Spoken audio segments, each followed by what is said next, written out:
김지은은 병원 복도에서 언니의 유언장을 받아들고 그 자리에 무너져 내렸다.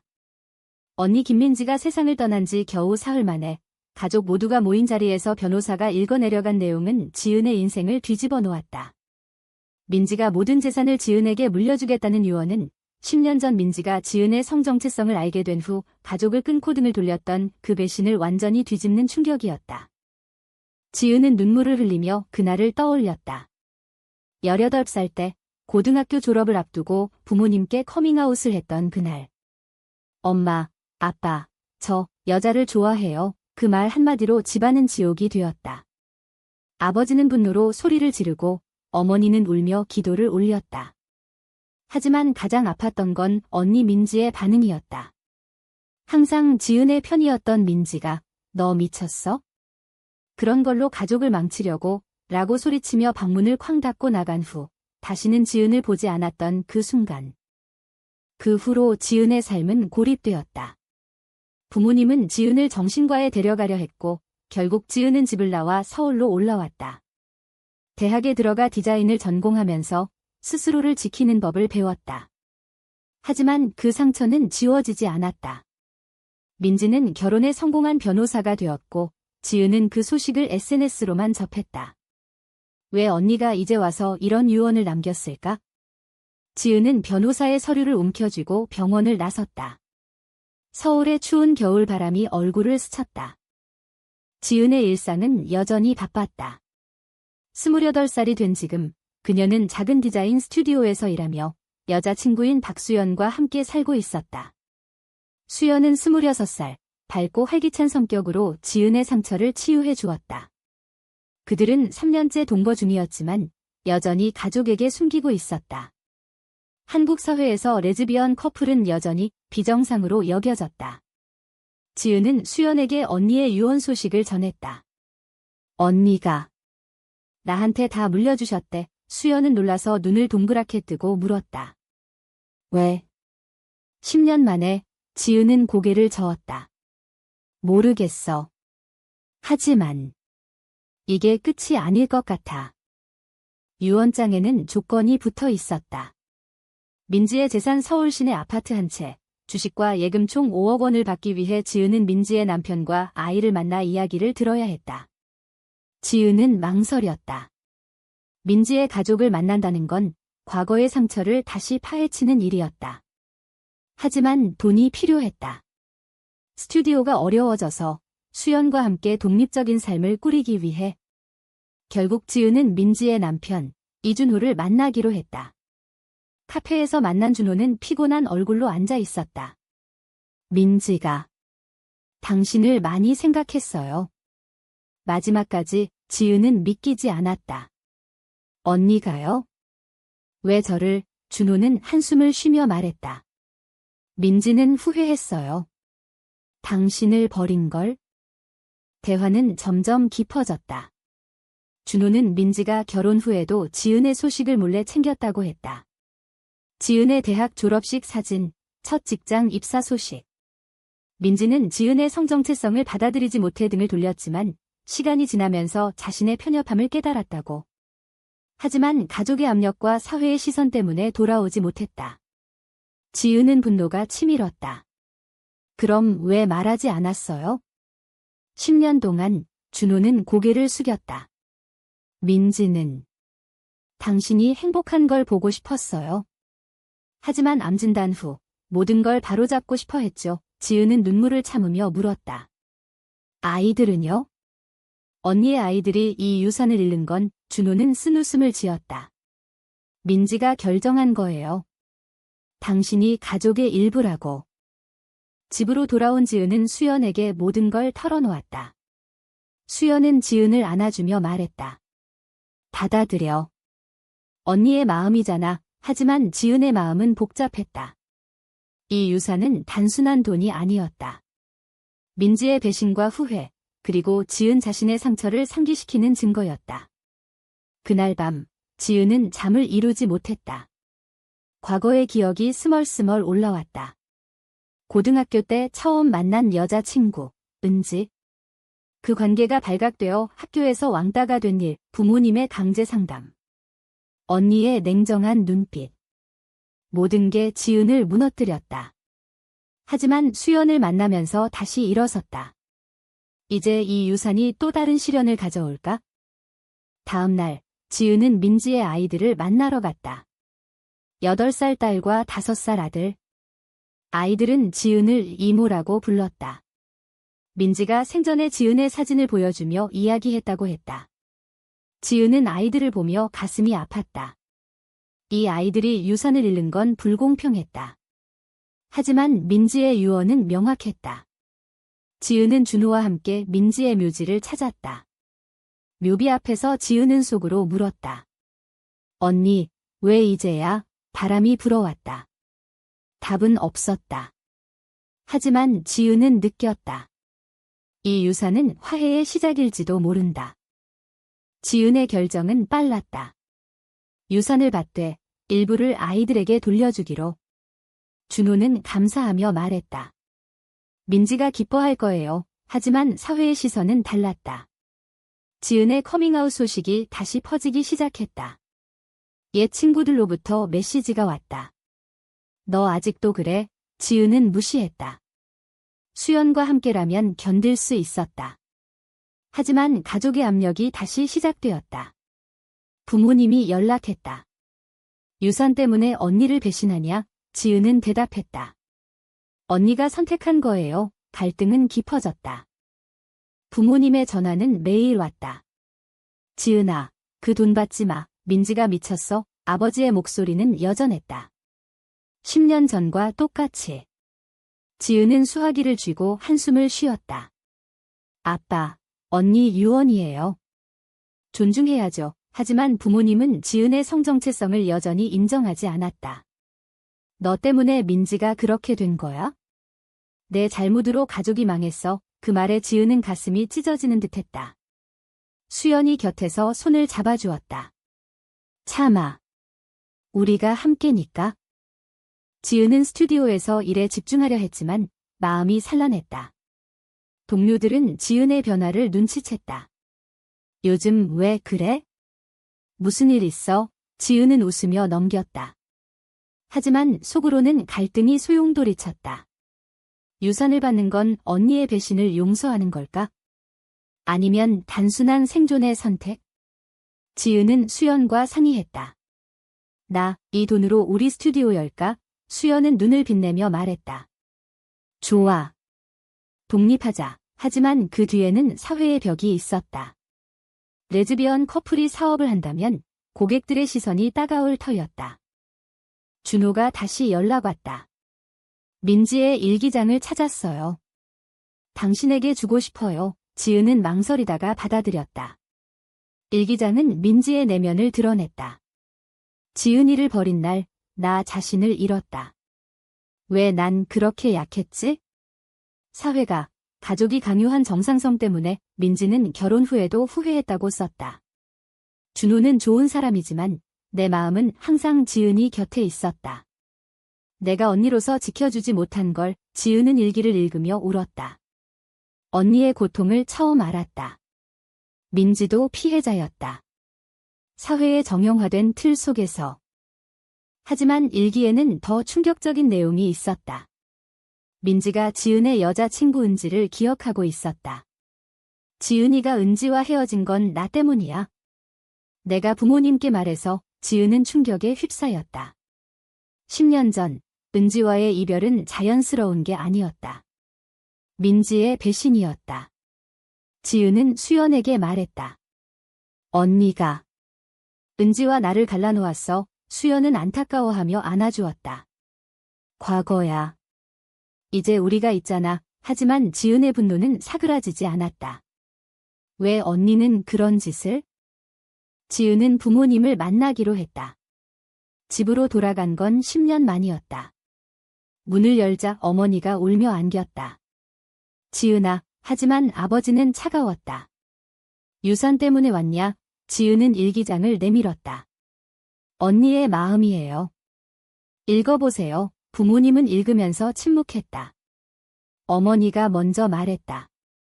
민지가 그렇게 고통받았구나. 아버지는 여전히 고집을 부렸다. 그래도 내가 잘못한 거야? 정상적으로 살면 될 걸, 지은은 대답했다. 정상이 뭐예요? 사랑하는 게 잘못인가요? 대화는 격렬해졌다. 부모님의 편견과 지은의 주장. 결국 지은은 집을 나왔다. 상처는 더 깊어졌다. 수연과의 관계도 흔들리기 시작했다. 지은의 스트레스가 쌓이면서 사소한 다툼이 잦아졌다. 너 요즘 왜 그래? 나한테 화풀이 하지 마. 수연의 말에 지은은 미안해했다. 하지만 유산 처리 과정에서 변호사 비용, 세금 문제가 복잡해졌다. 지은은 준호와 자주 만나야 했다. 그 과정에서 준호의 고백이 나왔다. 민지는 당신을 사랑했어요. 가족으로서가 아니라. 더 깊게. 지은은 혼란스러웠다. 언니의 감정이 그랬단 말인가? 레즈비언으로서의 민지? 아니, 민지는 직성이었다. 하지만 일기에는 암시가 있었다. 나도 지은이처럼 자유로웠다면? 사회적 압력은 더 커졌다. 지은의 커밍아웃이 온라인에서 퍼졌다. 익명 게시판에 악플이 달렸다. 레즈비언이 유산 먹튀, 지은은 무시하려 했지만 스튜디오 고객이 줄었다. 상사가 말했다. 이미지 때문에 지은은 분노했다. 이 사회가 레즈비언을 어떻게 보는가? 정상성의 틀 안에서만 인정받는 삶. 지은은 수연과 함께 LGBT 커뮤니티 모임에 나갔다. 그곳에서 비슷한 이야기를 들었다. 가족의 배신, 사회의 차별. 지은은 힘을 얻었다. 우린 싸워야 해. 하지만 배신은 가까이 있었다. 수연의 친구가 지은에게 말했다. 수연이. 유산 때문에 너랑 있는 거 아니야? 지은은 믿지 않았다. 하지만 의심의 싹이 트기 시작했다. 수연과의 대화가 어색해졌다. 지은은 혼자서 민지의 묘지를 다시 찾았다. 언니, 왜 나한테 이런 짐을? 바람이 답했다. 지은은 결심했다. 유산을 받되 일부를 LGBT 단체에 기부하기로. 그게 언니의 후회를 보상하는 길일까? 유산 상속 절차가 시작되면서 가족 내 분쟁이 폭발했다. 부모님이 소송을 제기했다. 민지가 정신이 온전치 않았어. 지은 때문에. 변호사는 지은에게 말했다. 증거가 필요해요. 민지의 일기가 도움이 될 거예요. 지은은 일기를 제출했다. 법정에서 부모님의 주장은 사회적 편견을 드러냈다. 지은은 비정상적이에요. 그런 애가 유산을 받으면 안 돼요. 판사는 중립적이었지만 지은의 가슴은 찢어졌다. 수연이 법정에 함께 와주었다. 힘내. 법정 밖에서 언론이 달라붙었다. 레즈비언 자매의 유산 분쟁 기사가 나왔다. 지은은 익명으로 인터뷰를 피했지만 온라인에서 공격이 쏟아졌다. 가족을 배신한 년, 지은의 스튜디오는 문을 닫을 위기에 처했다. 동료 하나가 그만두며 말했다. 미안. 하지만 이미지 때문에. 지은은 절망했다. 이게 레즈비언으로 사는 대가인가? 사랑 때문에 모든 걸 잃는? 수연과의 관계는 위태로워졌다. 다툼이 잦아졌다. 너 요즘 나 피하는 것 같아. 지은의 말에 수연은 한숨을 쉬었다. 나도 힘들어. 내 가족 때문에. 지은은 의심했다. 유산 때문인가? 결국 폭발했다. 너 돈 때문에 나랑 있는 거야? 수연은 충격받아 소리쳤다. 어떻게 그런 말을. 나가. 지은은 집을 나왔다. 혼자 호텔에서 밤을 보냈다. 후회했다. 수연은 진심이었다. 하지만 상처가 너무 깊었다. 준호가 연락 왔다. 민지의 비밀을 알려줄게요. 만난 자리에서 준호는 고백했다. 민지는 나와 결혼했지만 여자를 사랑했어요. 지은은 믿기지 않았다. 언니가? 직성이라고. 준호는 일기 일부를 보여주었다. 민지가 젊었을 때 만난 여자에 대한 이야기. 하지만 가족 압력으로 억눌렀다. 민지는 당신처럼 용감하지 못했어요. 그래서 당신을 미워한 거예요.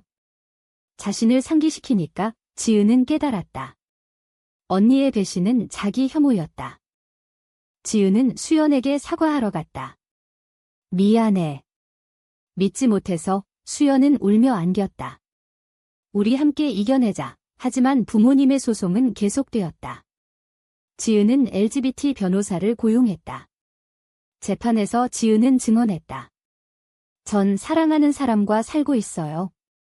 그게 잘못인가요? 판사는 부모님의 주장을 기각했다. 유산은 지은의 몫이 되었다. 하지만 승리는 씁쓸했다. 부모님과의 관계는 영원히 끊어졌다. 사회적 반향은 컸다. 지은의 이야기가 SNS에서 퍼졌다. 지지자들도 생겼다. 용감해. 하지만 반대도 만만치 않았다. 지은은 스트레스로 건강이 나빠졌다. 병원에서 진단받았다. 우울증. 수연이 간호했다. 쉬어. 지은은 생각했다. 이게 언니가 겪은 고통인가? 억압된 삶. 지은은 결심했다. 유산으로 LGBT 쉼터를 열기로. 그게 언니의 유지를 잇는 길. 하지만 배신이 또 왔다. 준호가 유산 일부를 요구했다. 아이들을 위해 지은은 동의했다. 하지만 그 뒤에 숨긴 의도가 있었다. 준호는 민지의 보험금을 착복하려 했다. 지은은 변호사를 통해 알아냈다. 준호가 사기꾼이었어. 충격이었다. 언니의 남편이 그런 사람일 줄이야? 지은은 대면했다. 왜요? 준호는 고백했다.